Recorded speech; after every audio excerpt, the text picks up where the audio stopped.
अस्सलाम वालेकुम, नमस्ते, सत श्री अकाल। उम्मीद करता हूँ ठीक होंगे, खुश होंगे। मैं तारिक न्याज़ी, मेरे साथ मौजूद हैं। अस्सलाम वालेकुम, नमस्ते, सत श्री अकाल। मैं हूँ सवीरा खान। तो चलते हैं वीडियो की तरफ, करेंगे बहुत सारी बातें। So let's go. तो स्टार्ट करते हैं वीडियो को। वीडियो का टाइटल ऑलमोस्ट हिंदी में आरजे कार्तिक स्टोरी हनुमान जी। तो स्टार्ट करते हैं वीडियो को, लेट्स प्ले। हनुमान जी यानी चमत्कार का दूसरा नाम। पौराणिक काल से बजरंग बली का नाम चमत्कारों से जुड़ा हुआ है। चाहे फिर सीने में बैठे श्री राम जानकी के दर्शन करवाना हो या फिर लक्ष्मण जी को जीवित करने के लिए संजीवनी बूटी लेकर आना हो, ना सिर्फ पौराणिक काल बल्कि कलयुग भी हनुमान जी के चमत्कारों से सजा हुआ है। हमारे देश में जगह जगह पर हनुमान जी के प्राचीन चमत्कारिक मंदिर, इन्हीं में से एक है संगम किनारे लेटे हनुमान जी का मंदिर।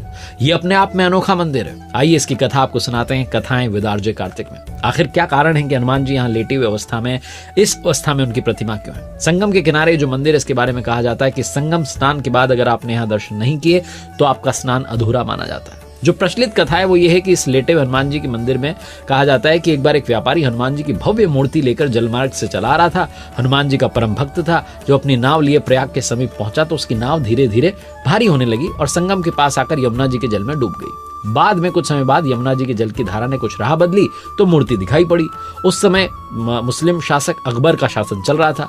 उसने हिंदुओं का दिल जीतने और अंदर से इस इच्छा के साथ कि वास्तव में हनुमान जी प्रभावशाली हैं, तो मेरी रक्षा करेंगे, ये सोच करके उनकी स्थापना किले के समीप करवा दी। लेकिन ये निराधार कथा लगती है, क्योंकि पुराणों की रचना वेद व्यास जी ने की थी, जिनका काल द्वापर युग में आता है। इसके विपरीत अकबर का शासन जो है 14वीं शताब्दी का था। अकबर के शासन के बहुत पहले ही पुराणों की रचना हो चुकी थी। सबसे प्रासंगिक कथा आपको सुनाता हूं, जो जनश्रुतियों के आधार पर मिलती है कि भगवान श्री राम जब त्रेता युग में आए, तब हनुमान जी अपने गुरु सूर्यदेव से अपनी शिक्षा दीक्षा पूरी करके विदा होते समय गुरु दक्षिणा की बात करते हैं। तो भगवान सूर्य ने हनुमान जी से कहा कि जब समय आएगा तो दक्षिणा मांग लूंगा। हनुमान जी मान गए, किंतु फिर भी तत्काल में हनुमान जी ने बहुत जोर दिया। तो भगवान सूर्य ने कहा कि मेरे वंश में अवतरित अयोध्या के राजा दशरथ के पुत्र राम अपने भाई लक्ष्मण और पत्नी सीता के साथ प्रारब्ध के भोग के कारण वनवास को प्राप्त हुए। जंगल में उन्हें कोई कठिनाई ना हो, कोई राक्षस उनको कष्ट ना पहुंचाए, इसका ध्यान रखना। सूर्यदेव की बात सुनी हनुमान जी अयोध्या की तरफ प्रस्थान करते हैं। भगवान सोचते कि यदि हनुमान ही सारे राक्षसों का संहार कर देंगे तो मेरे अवतार का उद्देश्य समाप्त हो जाएगा। इसलिए उन्होंने माया को प्रेरित किया कि हनुमान जी को घोर निद्रा में डाल दो। भगवान का आदेश प्राप्त करके माया उधर चली जिधर से हनुमान जी आ रहे थे। हनुमान जी जब चलते हुए गंगा जी के तट पर पहुंचे तब तक भगवान सूर्य अस्त हो चुके थे, रात्रि का समय हो गया था। हनुमान जी ने माता गंगा को प्रणाम किया और सोचा कि रात में नदी नहीं लांघता हूं, ये सोचकर के गंगा के तट पर ही रात्रि बिताने का निर्णय लिया। हनुमान जी के हृदय में अपने गुरु की आज्ञा पालन का संदेश उमड़ रहा था। निद्रा उन्हें आ नहीं रही थी, इसलिए आसन लाकर ध्यानस्थ होकर विचारमग्न हो गए। माया ने जब उन्हें ध्यानस्थ देखा तो डर गई, क्योंकि यदि प्रातः काल हो गया तो हनुमान जी अयोध्या पहुंच जाते और वो अपना कार्य प्रारंभ कर देते। तो हनुमान जी का तब ध्यान टूटा। उन्होंने सोचा क्यों ना सत्संग में रात बिताएं, तो ये सोचकर ऋषि भारद्वाज जी के आश्रम की तरफ चल पड़े। अब माया और निराश हो गई। हनुमान जी भारद्वाज ऋषि के आश्रम में पहुंचे। वहां वेद पुराण का व्याख्यान चल रहा था। हनुमान जी वहीं बैठ करके कथा सुनने लगे। कथा में भारद्वाज ऋषि ने बताया कि कल यहाँ पर जगत के स्वामी अयोध्या नरेश दशरथ के पुत्र के रूप में अवतरित भगवान राम गंगा को पार कर पहुंचने वाले हैं। हनुमान जी प्रसन्न हो गए। अभी उन्होंने गंगा पार कर अयोध्या जाने का विचार त्याग दिया तथा वहीं संगम के तट पर ही रहकर भगवान जी की प्रतीक्षा करने का निर्णय लिया। रात्रिकालीन जो है समय था, तो उन्होंने सोचा कि यहीं पर लेट जाता हूं। थोड़े समय के लिए लेट गए, उन्हें निद्रा आ गई और इधर माया को अवसर मिल गया। उसने हनुमान जी को धर दबोचा। हनुमान जी घोर निद्रा में चले गए। इधर भगवान राम गंगा पार कर प्रयाग पहुंचते हैं। उन्होंने हनुमान जी को सोते हुए देखा तो वरदान दिया कि सोए हुए हनुमान की मूर्ति के जो दर्शन करेगा उससे बिना किसी प्रयास के ही मेरी प्राप्ति होगी। उस व्यक्ति को किसी तरीके के भूत प्रेत या धोखा षड्यंत्र इनका वो शिकार नहीं होना पड़ेगा। उसके सारे शत्रु स्वयं ही परास्त हो जाएंगे। इस तरीके से हनुमान जी को अमोघ वरदान देकर भगवान श्री राम भारद्वाज ऋषि के आश्रम और अक्षयवट का दर्शन करते आगे की यात्रा पर निकल गए। ये वरदान आज भी सत्य साबित हो रहा है। ये पुराण प्रसिद्ध सिद्ध हनुमान मंदिर का दर्शन जो है समस्त बाधाओं को, कष्ट को शांत कर देता है, हरने वाला। प्रातःकाल कहा जाता है कि जब गंगा देवी ने देखा कि एक प्राणी उनकी तरफ ही पांव फैलाकर सो रहा है, तो उन्होंने अपने आप को अपमानित महसूस किया और हनुमान जी को डुबो दिया। सूर्यदेव ने जब प्रातःकाल देखा कि उनके शिष्य की दशा हुई है, तो गंगा को शाप दिया कि तुम्हारा हृदय मैला है, जो ज्ञानवश तुमने एक सीधे साधे भोले प्राणी को दंड दे दिया। तुम्हारा सम्मान करते हुए हनुमान जी ने रात में तुम्हारे ऊपर से होकर गुजरना, लांघना नदी को अच्छा नहीं समझा और तुमने उसे शाप दे दिया। जाओ, आज से तुम प्राणियों के मरे शरीर और गंदगी ढोने वाली हो जाओ। गंगा नदी के दूषित होने से संसार के समस्त देव संबंधी और शुभ कार्य बाधित होने लगे। तो देवताओं ने भगवान सूर्यदेव से प्रार्थना की। तब भगवान सूर्यदेव ने कहा कि जा गंगे, तेरे जल के ऊपर मेरी किरणों के पड़ते ही तुम्हारे जल की पवित्रता बढ़ जाएगी। तुम्हारे जल से मेरा किया गया स्तवन पूजन कोटि गुना फल देने वाला हो। भगवान सूर्य के कहने पर गंगा जी ने कहा कि हनुमान चातुर्मास व्यतीत होते ही पुनः भगवान श्री राम की सेवा में उपस्थित हो जाएंगे। तब तक हनुमान जी किष्किंधा पर्वत पर सुग्रीव की सेवा में उनकी सेना में लगे रहे। चतुर्मास बीतने पर भगवान श्री राम सीता जी खोज करते किष्किंधा पर्वत पर पहुंचते हैं, तो वहां उनकी मुलाकात भगवान जी से होती है। ये पौराणिक कथा है। कालांतर में कहा जाता है कि जब मुगल शासन के दौरान अकबर के समय में बादशाह अकबर ने उस सिद्ध तपोभूमि को अपने किले के रूप में परिवर्तित करना शुरू किया, तो उसकी दीवार की सीध में सोए हुए हनुमान जी का मंदिर पड़ गया। उसने तब सोचा कि क्या किया जाए, तो उस मूर्ति को दूसरी जगह स्थापित करने के बारे में वो सोचने लगा। मूर्ति की खुदाई नीचे से कर ली गई, उसे उठाया जाने लगा, लेकिन बहुत सारे प्रयास के बाद भी मूर्ति उठाई नहीं जा सकी। भारी सामान उठाने वाले जो यंत्र थे उनसे भी उठाने की कोशिश की, लेकिन वो मूर्ति और भारी होती चली गई। जैसे जैसे उठा रहे थे वैसे वैसे वो धंसती चली जा रही थी। अंत में डर करके अकबर ने उस मंदिर को हटवाने का काम बंद कर दिया और डर के मारे उसने हनुमान जी की पूजा आराधना की। ऐसा कहा जाता है जो भव्य किला था उसकी दीवार हनुमान जी के मंदिर की तरफ टेढ़ी है, आज भी आप देख सकते हैं। इस मंदिर के बारे में एक और बात जो प्रसिद्ध है वो ये है कि जब औरंगजेब का शासनकाल था तब उसने भी इस प्रतिमा को ऐसा हटाने की कोशिश की। उसने 100 सिपाहियों को लगा दिया, लेकिन वो भी प्रतिमा को हिला नहीं पाए। कहा जाता है कि हनुमान जी की जो प्रतिमा है इसके पीछे उनके पुनर्जन्म की कहानी भी जुड़ी हुई है। कहा जाता है कि जब वो लंका जीतने के बाद बजरंग बली अपार कष्ट से पीड़ित थे और मरणासन अवस्था में पहुंच चुके थे, बहुत थक चुके थे, तब मां जानकी ने इसी जगह पर उन्हें अपना सिंदूर देकर नया जीवन और हमेशा चिरायु रहने का आशीर्वाद दिया था। इसके साथ ही माता जानकी ने भी कहा था कि जो भी इस त्रिवेणी तट पर संगम स्नान पर आएगा उसको संगम स्नान का असली फल तभी मिलेगा जब वो हनुमान जी के दर्शन करेगा। माता जानकी के सिंदूर दिए जाने के बाद से ही इस मंदिर में आने वाले भक्त जो हैं बजरंग बली को सिंदूर का दान करते हैं, जिसे बहुत शुभ माना जाता है। हनुमान जी की इस मंदिर में जो प्रतिमा है वो दक्षिणाभिमुखी है, यानी कि दक्षिण की तरफ मुख है और 20 फीट लंबी है। कहा जाता है कि ये ग्राउंड लेवल से धरातल से जो है 6 से 7 फीट नीचे। संगम नगरी में इन्हें बड़े हनुमान जी, किले वाले हनुमान जी, लेटे हनुमान जी और बांध वाले हनुमान जी के नाम से जाना जाता है। ये कहा जाता है कि इनके दाएं हाथ में राम लक्ष्मण जी हैं, बाएं हाथ में गदा शोभित है। बजरंग बली यहाँ आने वाले सारे भक्तों की मनोकामनाएं पूर्ण करते हैं। एक और बात जो इस मंदिर के बारे में कही जाती है, कहा जाता है कि 600 से 700 साल पुराना ये मंदिर है।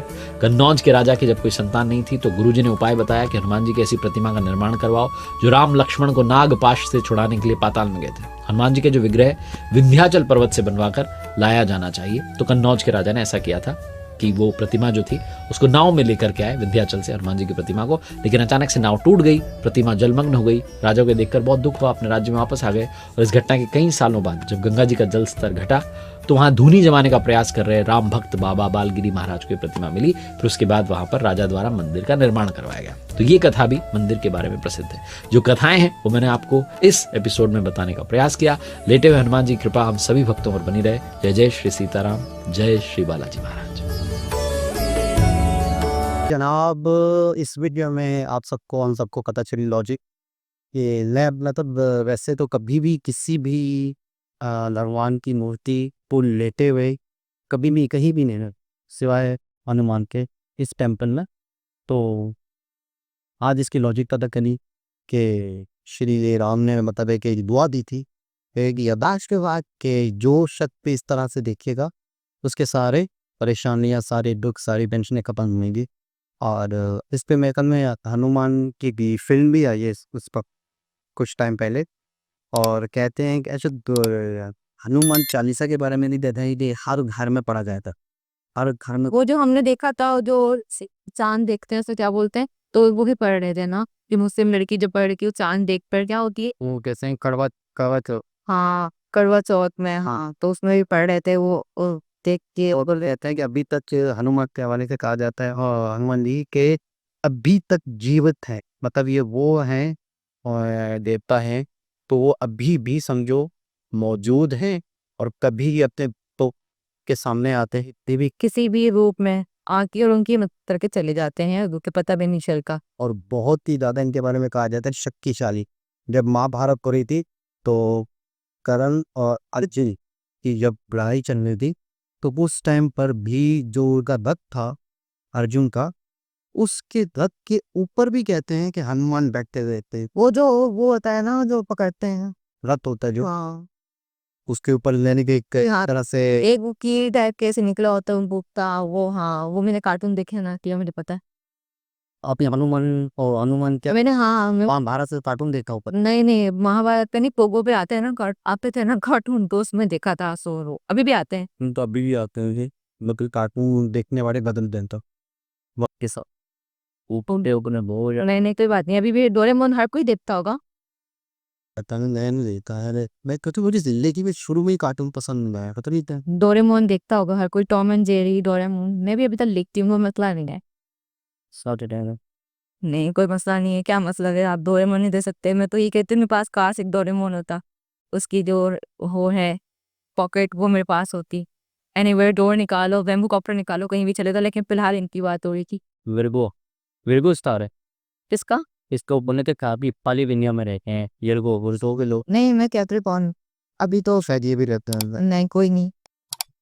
तो ये है कि ये तो बड़ा वो है हनुमान जी। हनुमान जी और वो जो भाभा भागेश्वर था जो भी इसके भक्त थे और वो देखो जरा, उन्होंने क्या कहते हैं, को जो शक्तियाँ मिली हैं या वो जो चीज़ें बता देते हैं तो वो भी कहते हैं कि मेरे जो दादाजी थे या नाना जी शायद जो बहुत बड़े भक्त से हनुमान जी के और बाकायदा उन्होंने हनुमान जी को देखा भी है उनको बाकायदा दर्शन भी हुए हैं तो उतनी सारी सिद्धियाँ भी मिली है तो ये जो आज मेरे ऊपर कर्म है ये मैं जो कर सकता हूँ बाकायदा वो लोगों के नाम लिख लेते हैं बाकायदा उनके बारे में बता देते हैं कि ये शख्स आके ये परेशानी बोलेगा और वो शख्स आगे वही बोलता है फिर पर्चा बाद में पढ़ाते हैं कि आप देखो पर्चे में क्या लिखा हुआ है वो कहते हैं कि ये सारे तो मन की बात जानना। सिद्धियां जो है वो हनुमान जी से की होता है या ये बिल्कुल, आप किसी की दिल से आप पे करोगे तो जाहिर सी बात है वो रहमत आप पे करेगा। आप दिल से किसी का जुड़ जाओगे तो जाहिर सी बात है इंसान सच्चे सच्चे भक्त होना को उनको लेस नहीं है तो जो जो हनुमान जी का भक्त है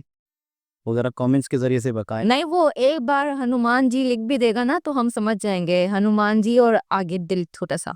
दीप से सीखा क्या? दिल लगा दे आगे हाँ, हनुमान जी के आगे दिल दिल लगा देना मतलब दिल से भक्त माने गए। हाँ सिमो ऐसा है। लाजमी कमेंट करना, कट इट। और कहते हैं कि यूट्यूब पर जो सबसे ज्यादा व्यूज हैं वो भी हनुमान का ऐसा कहना तो मैंने सच नहीं कहता हुआ कि अभी एक आज सर्च करी कि यूट्यूब पे सबसे ज्यादा व्यूज के you and in this video पे वो वीडियो पे है वो हनुमान ही मानता क्योंकि जाहिर सी बात है बिंगली लोग चलाते हैं बुली लोग चलाते हैं को हाँ लाइव चलाते होंगे डायरेक्ट चलाते होंगे तो बोलेंगे एल्गोरिदम के हिसाब से चलो ये आप लोग को ताकत है या आप लोग की वो है कि आप लोगों ने इतना चलाया है कि वो वहाँ से ज्यादा है ऐसा है वो दोबारा किसी और वीडियो का सुनने लगा दो जब तक करिए ख्याल रखिए, अल्लाह हाफिज़।